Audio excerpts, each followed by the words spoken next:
नमस्कार मेरे प्यारे साथियों, कैसे हैं आप सब। आशा करता हूं आप सभी स्वस्थ और प्रसन्न होंगे तथा लगातार सीख रहे होंगे। मैं Prem, assistant professor, PSMPG college, geography department, Kannauj, आपका स्वागत करता हूं अपने YouTube channel @learn geography with Prem में।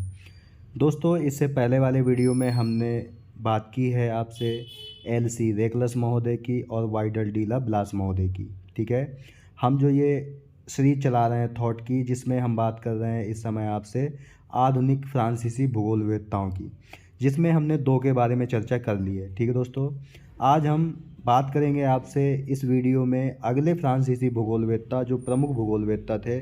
उनका नाम है जीन ब्रूंज। ठीक है, तो आज हम जीन ब्रूंज के बारे में बात करेंगे। चलिए शुरू करते हैं दोस्तों आज का लेक्चर। दोस्तों, ये जीन ब्रूंज जी का चित्र है, जिसे आप देख सकते हैं। सबसे पहले हम इनका जीवन परिचय देख लेते हैं। इनका जन्म 1869 में हुआ और इनकी मृत्यु 1930 में हुई। ठीक है, यानी कि ये 61 वर्ष तक जीवित रहे। ब्लास के सबसे प्रथम और प्रिय शिष्य और फ्रांस के महान भूगोलवेत्ता थे। ठीक है, तो ये भी आपको याद रखना है कि ये शिष्य थे ब्लास के। और हमने इससे पहले बात की थी मार्तोन महोदय की। डी मार्तोन भी शिष्य थे ब्लास महोदय के। ठीक है, आगे देखते हैं। मानव भूगोल को एक स्वतंत्र वैज्ञानिक विषय के रूप में स्थापित करने में ब्रूंस की भूमिका अत्यंत महत्वपूर्ण है। ब्रूंस का जन्म 1869 में फ्रांस में ताऊ लाउस, ये नाम आप याद रखेंगे, ताऊ लाउस नामक स्थान पर हुआ था।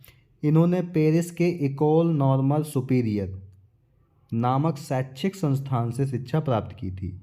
ठीक है, और इसकी स्थापना किसने की थी? तो ब्लास महोदय ने की थी। उस समय ब्लास उस संस्थान में भूगोल के प्रोफेसर थे। ठीक है, उन्होंने ब्लास के निर्देशन में इतिहास और भूगोल के विषय के साथ ही 1892 में स्नातक की उपाधि प्राप्त की, यानी 1892 में उन्होंने बीए किया। ठीक है, 1896 में ब्रूंस, यहाँ पे ब्रूंस होगा, वंश नहीं होगा, ब्रूंस की नियुक्ति स्विट्जरलैंड के फ्राइबर्ग विश्वविद्यालय में भूगोल के प्रोफेसर के पद पर हुई, जहाँ वे 1912 तक कार्य करते रहे। ठीक है, इसी दौरान ब्रूंस ने फ्रांसीसी भाषा में मानव भूगोल यानी जियोग्राफी ह्यूमन पुस्तक लिखी। ये पुस्तक दोस्तों आप याद रखेंगे कि मानव भूगोल यानी जियोग्राफी ह्यूमन किसने लिखी है फ्रांसीसी भाषा में? तो ब्रूंस महोदय ने नामक पुस्तक लिखा, जिसका प्रथम संस्करण 1912 में प्रकाशित हुआ। बाद में ब्रूंस के मित्र अमेरिकी भूगोलवेत्ता ईसा बोमेन, ठीक है, ईसा बोमेन की सहायता से इसका अंग्रेजी संस्करण ह्यूमन ज्योग्राफी प्रकाशित हुआ। दोस्तों, आप इस नाम को भी याद रखेंगे। ईसा बोमेन कहाँ के थे? अमेरिकी भूगोलवेत्ता के। हम आगे जो सीरीज दोस्तों आपको लेकर के आएंगे वो होगी आपकी अमेरिकी भूगोलवेत्ताओं की। ठीक है, तो उसमें हम बात करेंगे ईसा बोमेन जी के बारे में भी। तो अभी केवल आप जानिए कि ये कहाँ के थे। प्रकाशित हुई, जिससे ब्रूंस की विचारधारा का प्रसार आंग्ल भाषी देशों में भी हो गया। आंग्ल भाषी मतलब जो अंग्रेजी बोलने वाले देश हैं। ब्रूंस के इस महत्वपूर्ण कार्य के आधार पर उन्हें कॉलेज डी फ्रांस में मानव भूगोल के प्रोफेसर पद पर नियुक्त कर लिया गया, जहां वे मृत्यु पर्यंत यानी 1930 तक कार्य करते रहे। अब हम देख लेते हैं ब्रूंस की कुछ रचनाओं के बारे में। उनकी रचनाएं निम्नलिखित हैं। पहला तो हमने आपको बताया कि जियोग्राफी ह्यूमन यानी मानव भूगोल, ये 3 खंडों में 1910 में प्रकाशित हुई थी। इसके अलावा फ्रांस का सामान्य भूगोल एवं प्रादेशिक भूगोल 1920 में प्रकाशित है।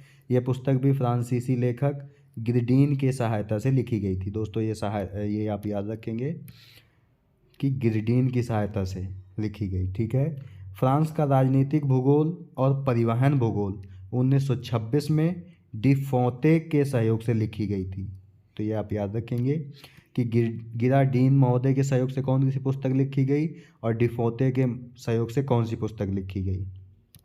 ठीक है, अगली पुस्तक है इतिहास का भूगोल यानी कि ला ज्योग्राफी डे ला हिस्टोरी। दोस्तों, ये फ्रांसीसी भाषा है, तो इसलिए आप ये मत समझिएगा कि इसका अर्थ होगा हिस्ट्री ऑफ ज्योग्राफी।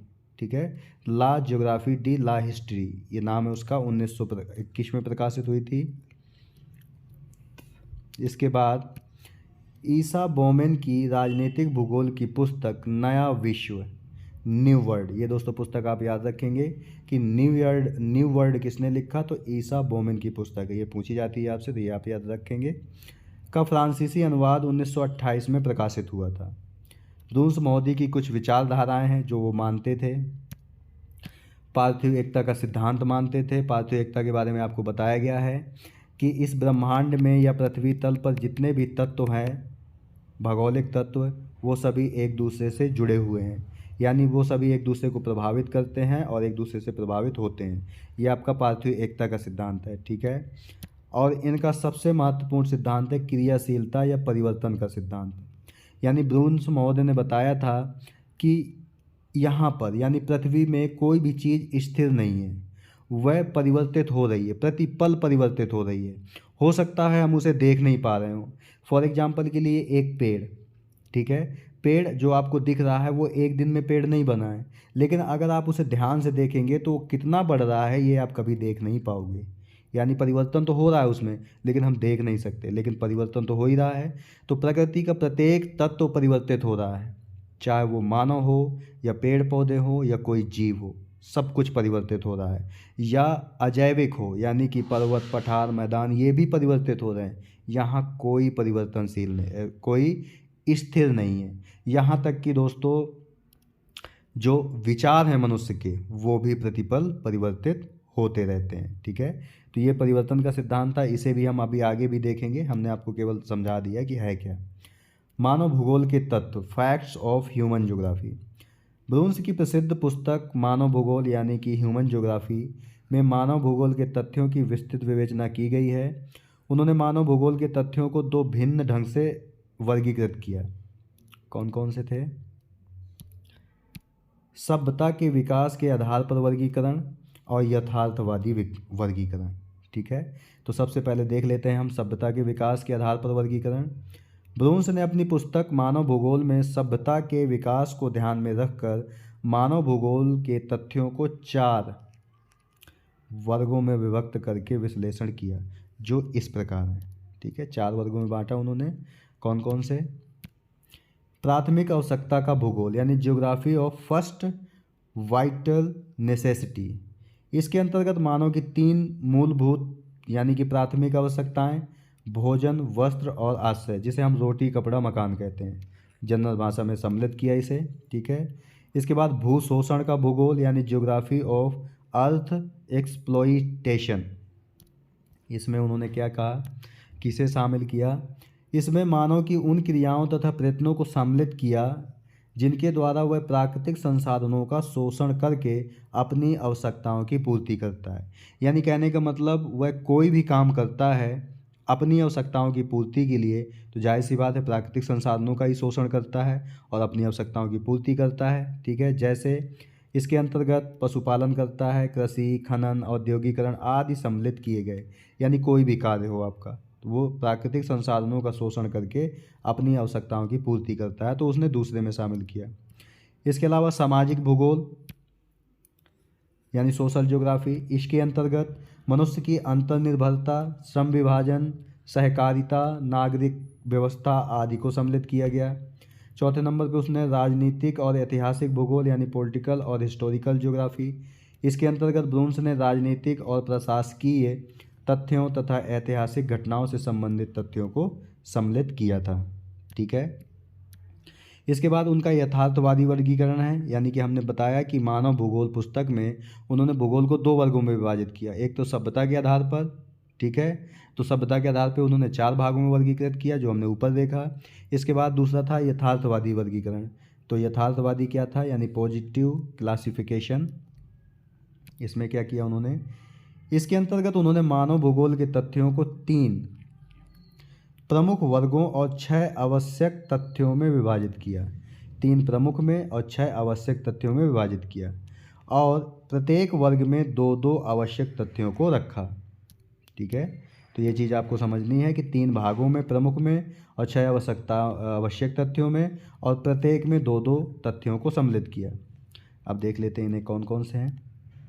पहला है आपका मिट्टी के अनुत्पादक व्यवसाय संबंधी तथ्य। यानी facts of unproductive occupation of soil. इसके दो प्रमुख तत्व कौन से हैं?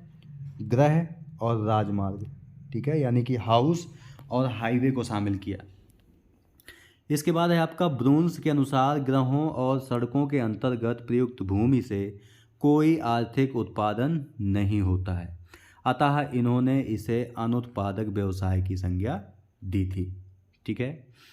इसके बाद दूसरा है आपका पौधों और पशुओं पर विजय संबंधी तथ्य, यानी facts of plants and animal conquest. इस वर्ग के दो आवश्यक तत्व कौन से हैं? तो कृषि और पशुपालन, ठीक है।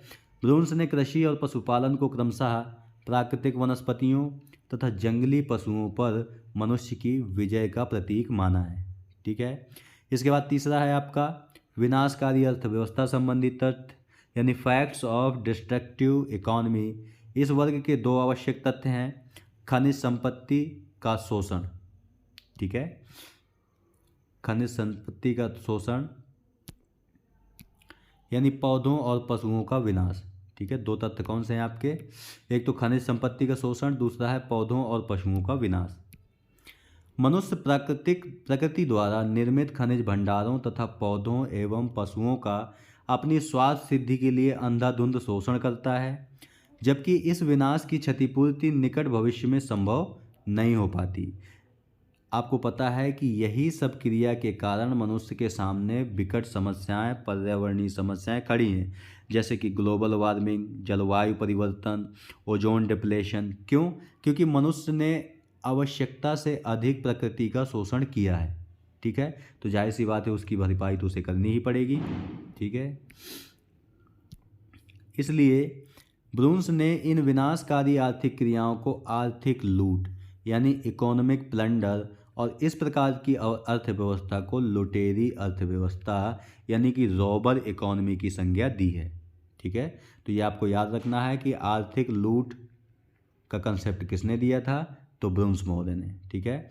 बाद में उन्होंने निम्न तथ्यों को भी जोड़ा, जैसे मानव भूगोल और प्रादेशिक भूगोल, मानव जातियाँ, सामाजिक भूगोल, राजनीतिक और ऐतिहासिक भूगोल तथ्यों को भी जोड़ा उन्होंने, ठीक है। इसके बाद वो संभववाद के समर्थक भी थे। संभववाद आपको बताया है दोस्तों पॉसिबिलिज्म को कि ये शब्द जो संभववाद है, शब्द फैब्रे महोदय ने दिया था, ठीक है। और संभववाद के जनक कौन माने जाते हैं या प्रतिपादक? तो ब्लास महोदय माने जाते हैं, ठीक है। तो ये संभववाद था क्या? जब मानव और पर्यावरण या प्रकृति के जब हम संबंधों की बात करते हैं तो संभववाद मानव को सर्वोत्तम मानता है, जबकि जो नियतिवाद था वो प्रकृति और पर्यावरण को सर्वोत्तम मानता था, ठीक है। तो मानवीय प्रयत्नों और कार्यकलापों पर अधिक बल दिया। ब्रून्स मनुष्य और उसके कार्यों को ही प्रमुख मानते थे और प्रकृति को गौण मानते थे, ठीक है। उनके विचार से मनुष्य एक निष्क्रिय प्राणी नहीं है, बल्कि एक क्रियाशील शक्ति है जो प्राकृतिक पर्यावरण को परिवर्तित करने में निरंतर क्रियाशील रहती है।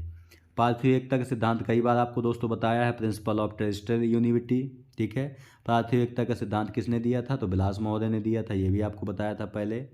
ब्रून्स के अनुसार विभिन्न शक्तियाँ एक दूसरे पर केवल निश्चित दशाओं में ही कार्य नहीं करती हैं और ना ही वे केवल कुछ निश्चित दशाओं में पारस्परिक क्रिया का प्रयास करती हैं, बल्कि विभिन्न दशाओं के अंतहीन अंतर संबंधों के कारण ये सभी शक्तियाँ परस्पर घनिष्ठ रूप से जुड़ी हुई हैं, ठीक है। अगला है आपका क्रियाशीलता या परिवर्तन का सिद्धांत, यानी कि प्रिंसिपल ऑफ एक्टिविटी या चेंज, ठीक है। इसे भी हम देख लेते हैं। इस सिद्धांत के अनुसार पर्यावरण के सभी तत्व, चाहे वे जड़ हों या चेतन, प्राकृतिक हों या सांस्कृतिक यानी कि मानवीय, सभी परिवर्तनशील हैं और उनके स्वरूप में परिवर्तनकारी शक्तियाँ निरंतर क्रियाशील रहती हैं, यानी कि कोई भी चीज़ यहाँ पर स्थायी नहीं है। ब्रून्स क्या कहते हैं इसके बारे में कि हमसे संबंधित, यानी हमसे मतलब मानव से, ठीक है, हमसे संबंधित प्रत्येक चीज़ परिवर्तित हो रही है, प्रत्येक चीज़ बढ़ रही है अथवा घट रही है, वास्तव में कुछ भी स्थिर या परिवर्तन रहित नहीं है। तो ये दोस्तों कथन आप याद रखेंगे, ये किसका है? तो ब्रून्स महोदय का, ठीक है। इसे उन्होंने कहा कि परिवर्तन प्रकृति का नियम है, यानी changing is the law of nature. ठीक है, इन्होंने क्या क्या दिया है, परिवर्तन का सिद्धांत दिया, परिवर्तन प्रकृति का नियम है, ये उन्होंने कथन कहा है, जो काफ़ी इंपॉर्टेंट है दोस्तों। ये आपसे बार बार पूछा जाता है कि परिवर्तन प्रकृति का नियम है, किसने कहा है, किसका कथन है, तो ब्रून्स महोदय का। और परिवर्तन का सिद्धांत किसने दिया, ब्रून्स महोदय ने। क्रियाशीलता का सिद्धांत किसने दिया, यानी प्रिंसिपल ऑफ एक्टिविटी, वो भी इन्होंने ही दिया है। इसी को अन्योन्य क्रिया का सिद्धांत यानी कि प्रिंसिपल ऑफ इंटरसेक्शन नहीं, इंट्रैक्शन का सिद्धांत किसने दिया, तो ये भी आपके दिया था ब्रून्स महोदय ने। ठीक है दोस्तों, ये आप एक चीज़ और याद रखनी है कि जो अंतः संबंध का सिद्धांत है, अंतः संबंध का सिद्धांत है, वो दिया था ब्लास महोदय ने, जबकि अन्योन्य क्रिया का सिद्धांत किसने दिया है, तो ये दिया है ब्रून्स महोदय ने। ठीक है, तो ये आपको याद रखना है। दोस्तों आज हम बात करते हैं यहीं तक। ठीक है दोस्तों, बाकी जो बचे हुए फ्रांसीसी भूगोलवेत्ता हैं उनके बारे में हम जब नेक्स्ट वीडियो पर बात करेंगे तो उन पर बात कर लेंगे, जिससे आपके फ्रांसीसी भूगोलवेत्ता समाप्त हो जाएंगे लगभग। ठीक है दोस्तों, PDF जो होगा वो अंतिम वीडियो में आपको वीडियो के डिस्क्रिप्शन बॉक्स में उसका लिंक दे दिया जाएगा, जहाँ से आप डाउनलोड करके आराम से पढ़ सकते हैं। ठीक है, तो अगर ये वीडियो आपको अच्छा लगे तो वीडियो को लाइक, शेयर और कमेंट करें, साथ ही साथ चैनल को भी सब्सक्राइब करें और बेल आइकन का बटन भी दबा दें ताकि आने वाले वीडियो की नोटिफिकेशन आपको मिलती रहे। ठीक है, मिलते हैं आपसे नेक्स्ट वीडियो में, तब तक आप प्रसन्न रहिए, खुश रहिए, मुस्कुराते रहिए, कभी अपने लिए तो कभी अपनों के लिए। धन्यवाद, जय हिंद दोस्तों।